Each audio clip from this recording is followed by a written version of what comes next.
हाथों को उठाओ। जो कुछ आज मैं सुनता हूँ मैं उस पे फलों को लाकर अपने परमेश्वर को खुश करूँगा प्रभु यीशु मसीह के सामर्थी नाम में। जोर से तारीफ करो जितने हाथों में ताकत है, जोर से।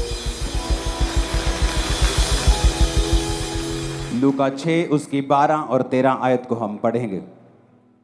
उसमें लिखा है कि उन दिनों में वह पहाड़ पर प्रार्थना करने के लिए गया और परमेश्वर से प्रार्थना करने में सारी रात बिताई।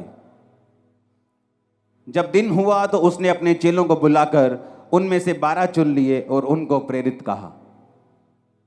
बाइबल कहती है प्रभु यीशु मसीह ने सारी रात प्रार्थना की, पहाड़ पर प्रार्थना करने के लिए गए और सारी रात प्रार्थना करते रहे, क्योंकि दिन को परमेश्वर को चेलों को चुनना था। एक इंपॉर्टेंट काम परमेश्वर ने करना था। परमेश्वर ये नहीं चाहते थे कि वो चर्च को, कलीसिया को, लोगों को, क्योंकि प्रभु जानते थे कि उनका एक लिमिटेड टाइम है जो उन्होंने जीना है और उसके बाद क्रूस पर चढ़ना है, मरना है और फिर तीसरे दिन मुर्दों में से जी उठना है, फिर 40 दिन प्रीच करना है और उसके बाद 41वें दिन स्वर्ग पे चले जाना है और फिर उसने लेने आना है। ये परमेश्वर को मालूम था। तो परमेश्वर जानते थे कि उसके जाने के बाद वो चेले काम करेंगे जिन्होंने परमेश्वर से सीखा है। इसलिए अगर आप बाइबल को ध्यान से पढ़ेंगे तो परमेश्वर ने कुछ महीने ही लोगों के साथ उनको चंगा करते हुए और उनको प्रीच करते हुए बिताए। कुछ लोग 34 दिन कहते हैं, हम 2 महीने भी लगा लें। और बाकी के 3.5 साल उसने चेलों को ट्रेंड करने के लिए, चेलों को सिखाने के लिए बिताए, क्योंकि परमेश्वर ये जानते थे कि अब ये मेरा सुसमाचार चेले आके लेके जाएंगे। तो परमेश्वर ये जानते थे कि मैं चर्च को कमजोर लीडर ना दूं, डाइवर्टेड लीडर ना दे दूं, शारीरिक अगुवे ना दे दूं, गलत अगुवे ना दे दूं। तो परमेश्वर ने अपने डिसीजन को सही करने के लिए सारी रात प्रार्थना की। लेकिन आज का विश्वासी जब पता है कि सुबह एक बड़ी अच्छी डील करने के लिए जाना है, रात को वो मोबाइल पे लगा होता है और 2 बजे व्हाट्सएप चला के, फेसबुक चला के, सारे दोस्तों को इंस्टाग्राम पे चेक करके फिर वो सोता है और फिर लाइफ में गलतियां करता है और फिर इल्जाम दूसरों पे डालता है, यार ये बंदा गलत मिल गया लाइफ, यार मेरा पार्टनर गलत मिल गया, बिजनेस पार्टनर सही नहीं मिलिया मैनू, यार मैनू उन्हें धोखा दे दिता। जीसस जानते थे कि अपना फेलियर किसी के ऊपर डालने के बजाय ये अच्छा है कि मैं सारी रात परमेश्वर से प्रार्थना करूं और परमेश्वर से अगुवाई को मांगूं और अपने डिसीजंस के ऊपर परमेश्वर की अगुवाई को लूं, ताकि मैं कोई भी गलती ना करूं। हालांकि उन 12 चेलों में से एक व्यक्ति शैतान था, यहूदा इस्करियोती, लेकिन वो भी परमेश्वर की इच्छा के नीचे ही था कि उसका चेला ही उसे पकड़वाएगा, उसका प्रेम करने वाला, उसको चुंबन देने वाला, किस करने वाला चेला ही उसे पकड़वाएगा। लेकिन आज कितने विश्वासी हैं जो अपनी लाइफ के इंपॉर्टेंट डिसीजंस लेने हो तो वो प्रार्थना के साथ जाते हैं।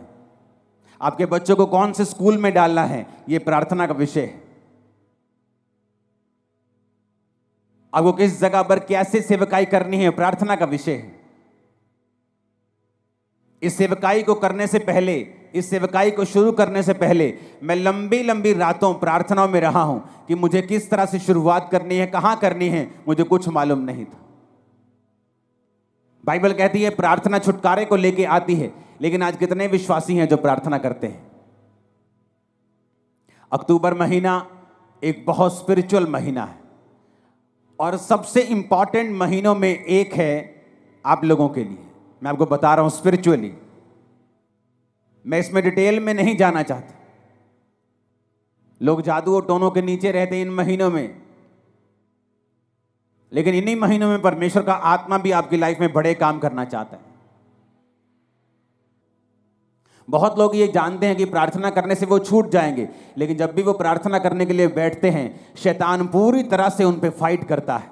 आपके परिवार के बीच से होके, आपके शरीर के बीच से होके, इच्छाओं के बीच से होके, आपको जब प्रार्थना करने का समय होता है, हर तरह के नेगेटिव ख्याल आपके मन में आता है, हर तरह का अविश्वास आपके मन में आता है।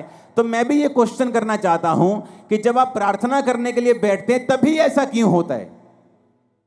आप टीवी देखने के लिए बैठते तब ऐसा क्यों नहीं होता? जब आप प्रार्थना करने के लिए बैठते हैं तभी अविश्वास मन में क्यों आता है? तभी शैतान मन में क्यों आता है? तभी नेगेटिव बात मन में क्यों आती है? तभी पाप मन में क्यों आता है? क्योंकि शैतान को मालूम है प्रेयर में छुटकारा है। उसको पता है कि प्रेयर के द्वारा ही आप अगले लेवल तक जा सकते हो। उसको पता है कि प्रेयर के द्वारा ही आप ऐसे डिसीजन ले सकते हो जो आप अपने दिमाग से कभी नहीं ले पा रहे थे। क्योंकि उसको पता है कि जब आप प्रेयर करेंगे तो परमेश्वर आपकी स्पिरिट में आपकी अगुवाई करेगा। झट से आपको अंदर एक लाइट की तरह जगता है, जैसे लाइट जगती है ना एकदम कमरे में, वो मोमेंट एक लाइट की तरह होता है। जस्ट आपकी स्पिरिट में ऐसे आता है लाइट की तरह, और आपको मालूम होता है कि परमेश्वर ने आपसे बात की है। लेकिन ये सारी चीजें प्रार्थना में होती हैं और वचन पढ़ने के दौरान होती हैं, जब आप प्रार्थना वाले स्थान में होते हैं और आप वचन पढ़ते हैं। आप जानते हैं बाइबल में लिखा है कि प्रभु यीशु मसीह के कोड़े खाने से आप लोग चंगे हुए। लिखा है कि नहीं लिखा? तब भी कुछ विश्वासी बीमार रहेंगे। ऐसा क्यों? अगर यीशु मसीह के कोड़े खाने से हम चंगे हुए हैं, अगर हमारे परमेश्वर ने प्राइस पे कर दिया है, मूल्य अदा कर दिया है, तो फिर भी बीमारी क्यों? बीमारी इसलिए क्योंकि बाइबल का वचन कभी भी अपने आप पूरा नहीं होता।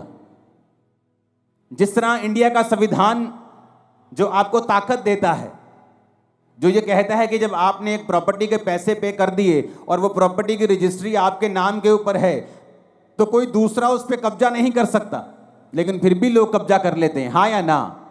फिर आप क्या करते हैं? आप कोर्ट में जाते हैं। आप कोर्ट में जाके बोलते हैं जज साहब को, जज साहब आपके संविधान में लिखा है कि ऐसा ऐसा ऐसा लॉ है, इस लॉ के मुताबिक ये मैं इस प्रॉपर्टी का मालिक हूं, कागज मेरे नाम पे हैं। तो वो जज डिसीजन देता है, जब सब कुछ जांच परख लेता है कि उस बंदे को बाहर निकाला जाए। लेकिन अगर आप केस नहीं करेंगे तो वो बंदा जो है वो आपकी प्रॉपर्टी के ऊपर कब्जा किए रहेगा।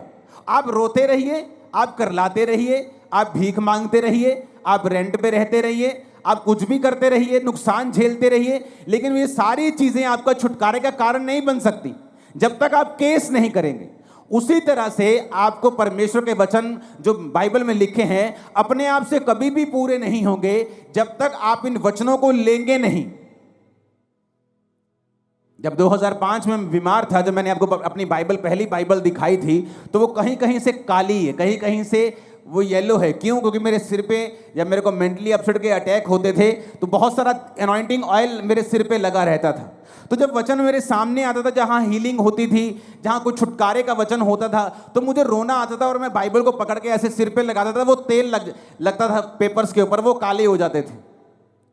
तो मैं प्रभु से पूछता था कि परमेश्वर तेरे वचन में लिखा हुआ है, मैंने थोड़ी लिखा है, ये वचन मैंने थोड़ी बनाया है, तेरे वचन में लिखा हुआ है धर्मी का वंश बचाया जाएगा, तेरे वचन में लिखा हुआ है कि तेरे कोड़े खाने से मैं चंगा हो चुका हूं, तेरे वचन में लिखा हुआ है, अब ये तेरा वचन मेरी जिंदगी में पूरा हो।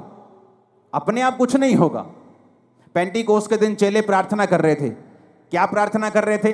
जब पवित्र आत्मा उतरा, मैंने लोगों को पूछा, मैं लोगों को पूछता हूं क्या प्रार्थना कर रहे थे कि पवित्र आत्मा उतरा? कहते जी प्रार्थना कर रहे थे कि परमेश्वर तेरा आत्मा उतरे। मैंने कहा ऐसा तो नहीं लिखा बाइबल में। वचन कहता है, उन्होंने पुराने नियम का वचन निकाल के योएल नबी की पुस्तक निकाली और कहा प्रभु तेरे वचन में लिखा है अंत के दिनों में तू अपना आत्मा सब मनुष्यों के ऊपर उंडेलेगा। अब तू अपने लिखे हुए वचन के अनुसार अपना आत्मा दे। जब परमेश्वर आपको लिखे हुए वचन से प्रार्थना करते हुए देखता है तो वो आपकी प्रार्थना मोड़ सकता है, खाली भेज सकता है, लेकिन वो अपने लिखे हुए वचन के बीच से की गई प्रार्थना को खाली नहीं भेजता। कितने मेरी बात को समझ रहे हैं? जब आप जज को बोलते हैं जज साहब इसको छोड़ दीजिए, ये अपनी मां का एक लौता बेटा है, इसकी मां मर जाएगी, तो जज इस बिहाफ पर गुनहगार को छोड़ता नहीं है। आप कुछ भी मत बोलिए जज को, ये अकेला बेटा है कि इसकी मां के 14 बच्चे हैं, छोड़ दीजिए। आप ये बताइए जज को कि ये प्रूफ है जी, ये निर्दोष है। जज और कुछ नहीं पूछेगा, उसको छोड़ देगा, हाँ या ना? उसी तरह से आप परमेश्वर को धमकियां देते हैं, प्रभु मेरा अभी मैं तो अभी जवान हुई हूं। आप धमकियां देते हैं, प्रभु मेरा बच्चा अभी छोटा है। आप धमकी देते हैं, प्रभु मेरे पास पैसा नहीं है तो मेरी माँ को कैंसर कैसे हो आप धमकियां देते हैं, उसका कोई भी असर परमेश्वर पे नहीं होगा, क्योंकि वो लिखे हुए वचन से बीच में से जो प्रार्थना की जाती है उसको वो सुनता है और उत्तर देता है, क्योंकि वो अपने वचन का इनकार नहीं कर सकता। एक विश्वासी को कैसे प्रार्थना करनी चाहिए, आज बड़े ध्यान से इस प्रार्थना को, इस वचन को सुनना। अगर आपने सुना और माना, लाइफ सेम नहीं होगी, उत्तर आएंगे, आपकी लाइफ रिलीज होगी, शैतान से डिलीवरेंस होगी, हर तरह से आप ऊंचा जाएंगे। आमीन खड़कने वाला चाहिए जरा। अब आपको बात बड़े ध्यान से समझना है, एक विश्वासी को प्रार्थना कैसे करनी चाहिए, यह मैं आपको समझाता हूं। ये मैं उन लोगों को समझाता हूं कई बार जो मेरे पास मिलने के लिए आते हैं, लेकिन आज मैं आप सबको समझा रहा हूं। एक विश्वासी को प्रार्थना कैसे करनी चाहिए, कौन सी प्रार्थना है जिससे आपकी लाइफ में रिजल्ट आता है। अब आपने ये बात समझ ली कि प्रार्थना जरूरी है, प्रार्थना नहीं करेंगे परमेश्वर उत्तर नहीं देगा। उसने लिखा है मांगो तो दिया जाएगा। वचन, ये आप बोलेंगे वचन में तो लिखा है कि परमेश्वर मांगने से पहले जानता है तुम्हें किन वस्तुओं की जरूरत है। हाँ, वो जानता है तुम्हें किन वस्तुओं की जरूरत है, लेकिन देता तभी है जब तुम मांगते हो, क्योंकि वो अपने वचन को पूरा करता है। मांगो तो दिया, ढूंढो तो तुम, खटखटाओ तो तुम्हारे लिए खोला जाएगा। अब शैतान बुरी कोशिश करता है कि जब तुम प्रार्थना करने के लिए बैठो तुम्हें फोन याद आ जाए, तुम्हें सॉन्ग याद आ जाए, तुम्हें कुछ बात याद आ जाए, तुम्हें काम याद आ जाए, एनीथिंग पॉसिबल, पॉजिटिव और नेगेटिव एनीथिंग वो आपको याद करवाएगा, क्योंकि उसको मालूम है कि प्रार्थना ही एक ऐसा एक लौता माध्यम है जिसके द्वारा तुम परमेश्वर के साथ जुड़ते हो और आगे बढ़ते हो, और परमेश्वर का आत्मा तुम्हारी अगुवाई करता है। जो मैंने अपनी मसीह लाइफ में देखा है, मैं आपको उस एक्सपीरियंस से और वचन से आपको बताता हूं प्रार्थना कैसे करनी चाहिए। आपको दिन में सुबह प्रार्थना करनी चाहिए, आपकी पर्सनल प्रेयर, जिसमें आप सिर्फ अपने लिए, अपने परिवार के लिए, अपने काम के लिए, अगर आप पास्टर हैं तो अपनी सेवकाई के लिए आप प्रार्थना करते हैं। अगर आप सुबह 1.5 घंटा प्रार्थना करने के लिए बैठे हैं, क्योंकि उसके बाद आपको काम पे निकलना है, तो आपको पौना घंटा प्रार्थना करनी है, 45 मिनट। आधा घंटा आप वचन पढ़ें और बाकी का 15 मिनट आप वचन को खोलें और अपनी लाइफ के मुताबिक, मान लीजिए एक विश्वासी बीमार है, वो नीति वचन को निकाले 3 को, वो यशाया 54 को, वो भजन संहिता 103 को, वो इस तरह के वचन निकाले जहां परमेश्वर ने आपको शारीरिक चंगाई की वायदा किया है। आप उस वचन को पढ़ें कि परमेश्वर तेरे वचन में लिखा है।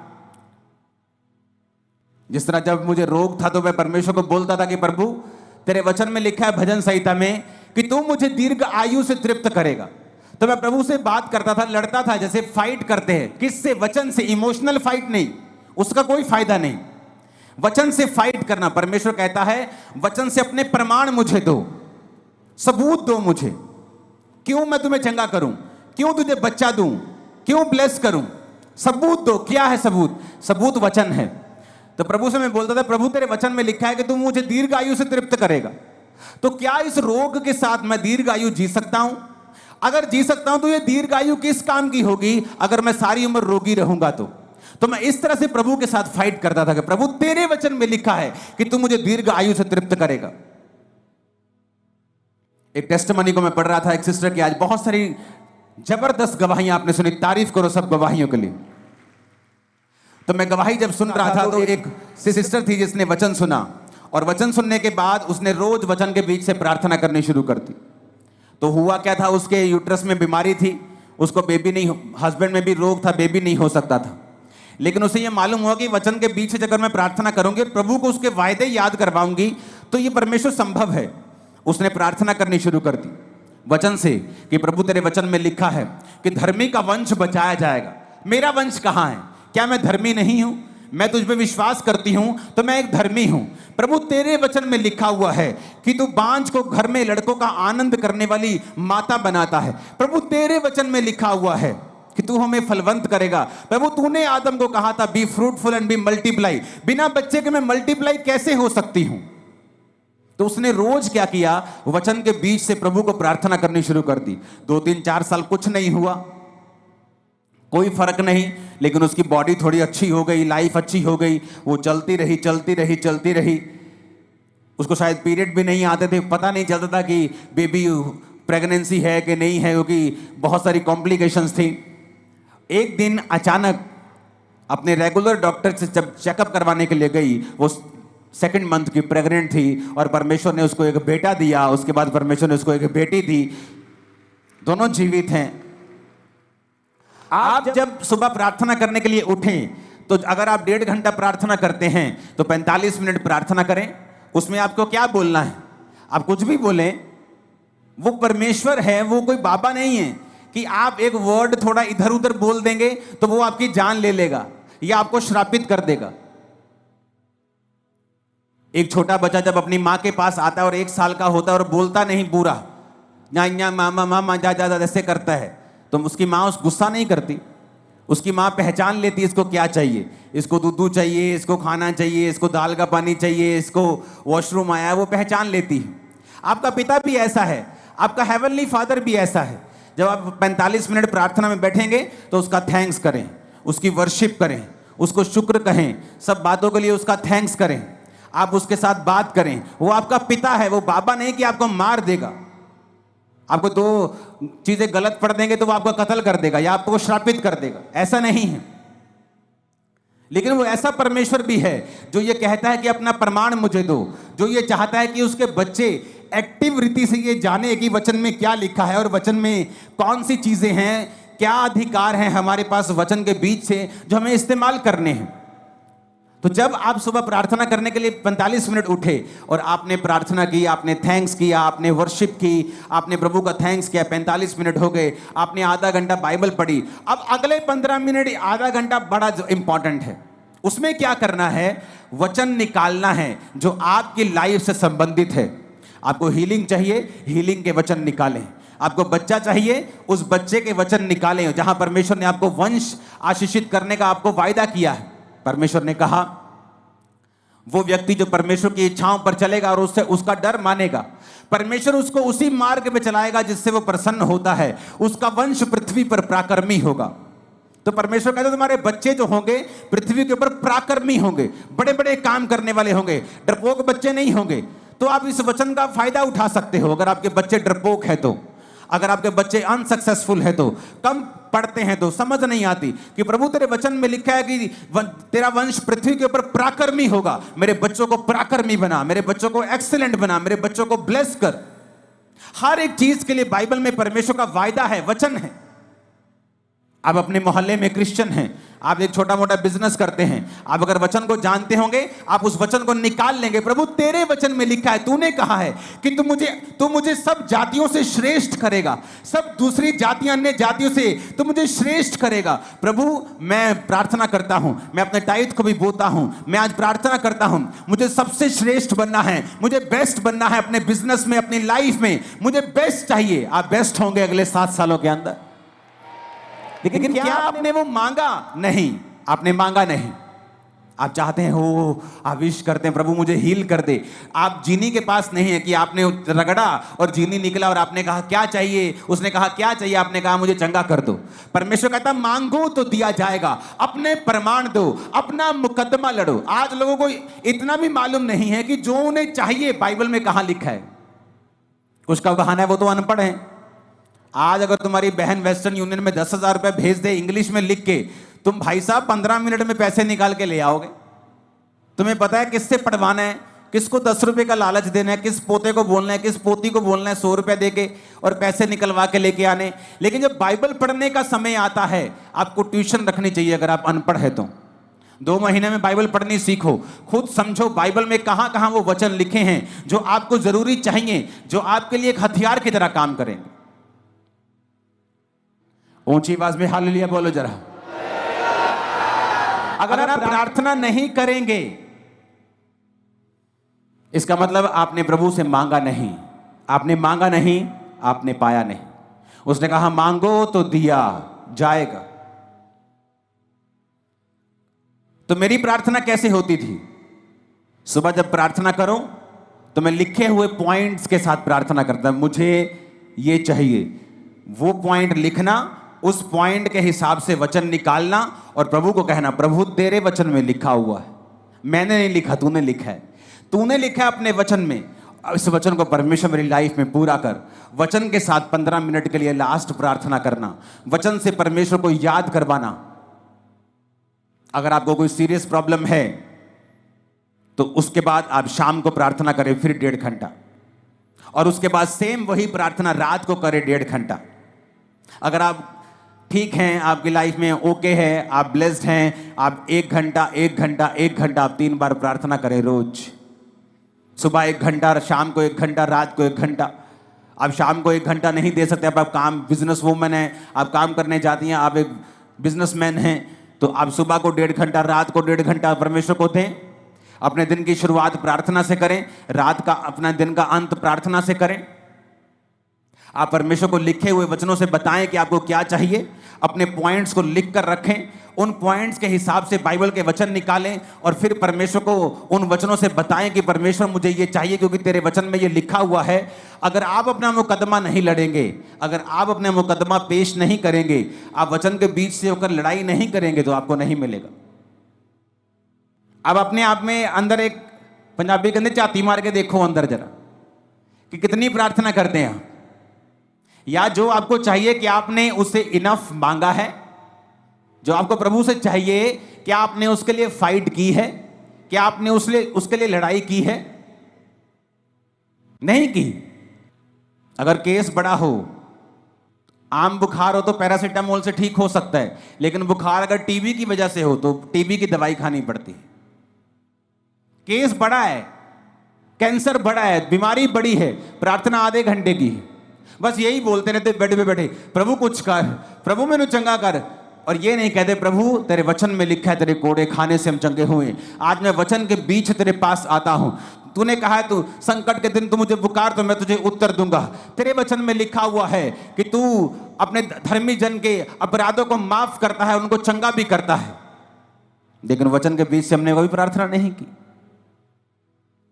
यीशु मसीह को मालूम था कि मैं अपनी चर्च को कमजोर चेले नहीं दे सकता, डाइवर्टेड चेले नहीं दे सकता, क्योंकि जब प्रभु यीशु मसीह ने 12 चेले चुने तो मैं आपको बता सकता हूं परमेश्वर के पास सैकड़ों लोग थे जो उसको उस समय फॉलो कर रहे थे, और सैकड़ों लोगों में से परमेश्वर ने 12 प्रेरित चुने थे, और उन 12 प्रेरितों को चुनने से पहले प्रभु यीशु मसीह खुद परमेश्वर होने के बावजूद भी वो सारी रात पिता से प्रार्थना करने के लिए गए।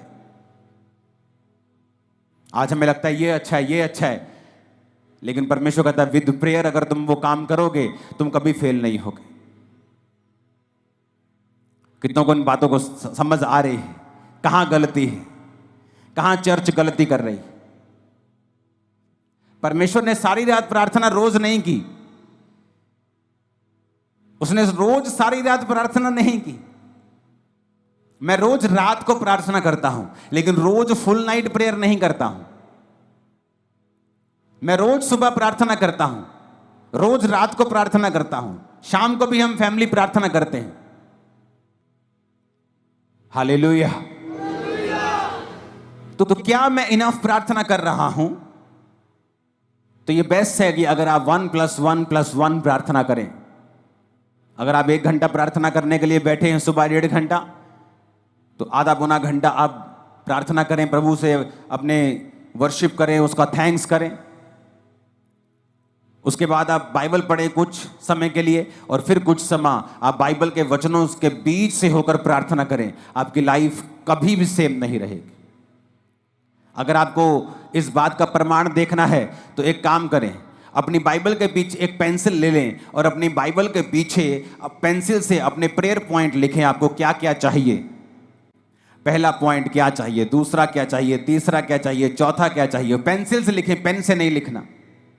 और उन पेंसिल से लिखे हुए जो आपके प्रेयर पॉइंट हैं उन्हें वचन के बीच से होकर आप रोज 1+1+1 रोज 2 समय कम से कम 1.5 घंटा या 1 घंटा 3 बार आप रोज परमेश्वर को याद करवाना शुरू करें। आप फिर देखें कुछ महीने बाद कि जो पॉइंट आपने पीछे लिखे हुए हैं, मैं आपको बता सकता हूं वेरी सून उनमें से 50%, 60%, 70%, फिर 90%, 100% आप उन प्रेयर पॉइंट्स को पूरा होते हुए देखेंगे। आप देखेंगे कोई रह ही नहीं गया, आप आगे ऐड करते जाएंगे, वो नए होते जाएंगे। लेकिन जो आपने पुराने ऐड किए होंगे, आप देखेंगे कि किस तरह से परमेश्वर ने आपकी लाइफ में वो काम किया। और जो आपके प्रेयर पॉइंट पूरा हो गया, उसे मिटे दें, उसे मिटाकर पेन लें और बाइबल में ही कहीं पर एक बहुत से बाइबल में खाली पेजेस होते हैं, उस पेन से लिखें गवाही कि ये प्रेयर पॉइंट आपका था, इस तारीख को परमेश्वर ने इसको पूरा कर दिया। जो प्रेयर पॉइंट पूरा होता जाए, बाइबल के पीछे पेन से लिखते जाएं। आप हैरान हो जाएंगे इस प्रार्थना को करने के बाद, इस तरह की प्रार्थना को करने के बाद, जब आप 1 साल के बाद अपनी बाइबल देखेंगे तो आपके नीले पॉइंट ज्यादा होंगे और काले वाले कम होंगे। आप देखेंगे वो पूरे हो रहे हैं।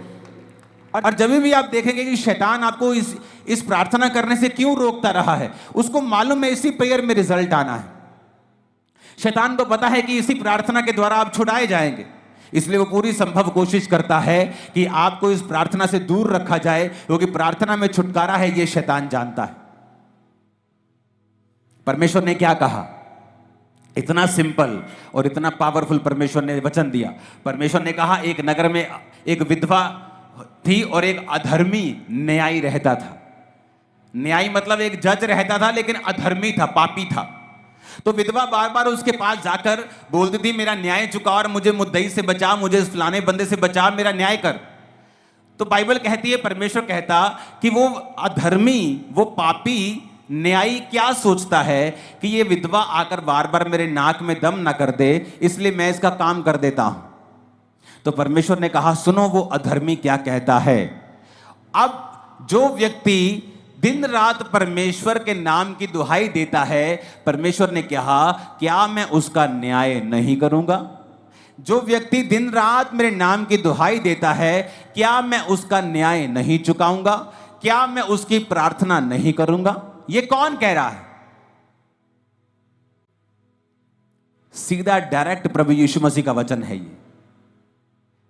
प्रभु यीशु मसीह अपने मुंह से अपने लोगों को समझा रहे हैं कि एक विधवा बार बार जाने से एक पापी बंदे से न्याय ले सकती है। तो प्रभु कहता है कि अगर तुम मेरे पास दिन और रात मेरे नाम की दुहाई दोगे, मैं तुम्हारा न्याय क्यों नहीं करूंगा? मैं तुम्हें क्यों नहीं छुड़ाऊंगा? मैं क्यों तुम्हारी प्रार्थना का उत्तर नहीं दूंगा? मैं क्यों तुम्हें नहीं बंधनों से आजाद करूंगा? पर कंडीशन क्या है? अगर वो दिन रात मेरे नाम की दुहाई दें। आप एक दिन प्रार्थना करेंगे सुबह, आपने प्रार्थना की, प्रभु तेरे वचन में लिखा है धर्मी का वंश पराक्रमी होगा। प्रभु अपने बच्चों के लिए प्रार्थना करता हूं, अपने लिए, हीलिंग के लिए, डिलीवरेंस। आप प्रार्थना करते हैं वचन के बीच, आप वही प्रार्थना फिर शाम को करते हैं, वही प्रार्थना फिर आप रात को करते हैं, फिर सुबह, फिर दोपहर, फिर शाम, फिर रात, फिर सुबह, फिर शाम, फिर रात, फिर सुबह, फिर शाम। परमेश्वर को आप दुखी कर देंगे और वो जवाब देगा। वो अपने वचन का इनकार नहीं कर सकता, वचन को डिनाई नहीं कर सकता। अगर आप वचन के बीच से उससे लड़ेंगे, वो आपको उत्तर देगा। याकूब को भी यह बात मालूम थी। याकूब को पता था कि उसका भाई उसे मारने के लिए 400 बंदे लेके आ रहा है। क्या लिखा वचन में? उसने सब परिवार को नदी के पार कर दिया। अपने 11 जितने बच्चे थे उसके उस समय तक, उन 11 बच्चों को, उन पत्नियों को, उन भेड़ों बकरियों को, सबको आगे कर दिया और रात अकेला रह गया। और क्या करता रहा? लिखा वो स्वर्गदूत के साथ रात भर लड़ता रहा। कैसे लड़ता रहा? शरीर के साथ नहीं। आप प्रभु से नहीं लड़ सकते, जा मैं तेनू नहीं मानता, जा मैं हुन प्रार्थना, आप ऐसे नहीं लड़ सकते। आप वचन से लड़ सकते। प्रभु तेरे वचन में लिखा है कि नहीं लिखा? तेरे वचन में लिखा है ना, तो ये मेरे जीवन में पूरा कर। तेरे वचन में लिखा है, मैं बांझ कैसे रह सकती हूं? क्योंकि तूने कहा है कि धर्मी तू बच, तेरा घराना बचाया जाएगा। तेरे वचन में लिखा है गर्भ का फल यहोवा के ओर से दिया हुआ प्रतिफल है। तेरे वचन में लिखा है, तो मैं गर्भ के फल से कैसे रह सकती हूं? आप लड़ेंगे नहीं। तो बाइबल कहती है वो पूरी रात लड़ा और परमेश्वर के दूत ने कहा, अब से तेरा नाम इज़राइल होगा। और उसके भाई का मन चेंज हो गया। जब वो भाई से मिला तो उसने उसे मारा नहीं। क्यों? क्योंकि प्रार्थना में वो सब बातों को जीत चुका था। प्रभु ने उससे वायदा किया था कि मैं तेरे वंश को ये करूंगा, तेरे वंश को वो करूंगा। तो वो क्या फाइट कर रहा था? प्रभु मैंने थोड़ी कहा था कि मेरे वंश को तू ब्लेस कर। तूने कहा था कि तेरे वंश में राजा पैदा होंगे, तूने कहा था कि तेरे वंश में ये होगा, तूने मेरे दादा, तूने मेरे फलाने को ये कहा था। वो परमेश्वर से इस वचन से फाइट कर रहा था कि तेरा वचन कहता है, तेरा वायदा है, तूने कहा था कि मेरे दादा को, मेरे बाप को, मेरे दादा अब्राहम को तूने कहा था कि तेरा वंश ऐसा होगा। और तू जानता है परमेश्वर, मेरा भाई तुझ में नहीं है, एसाव तुझ में नहीं है, एसाव परमेश्वर में नहीं है। अगर वो परमेश्वर में होता तो कनानी लड़कियों से कभी भी शादी नहीं करता।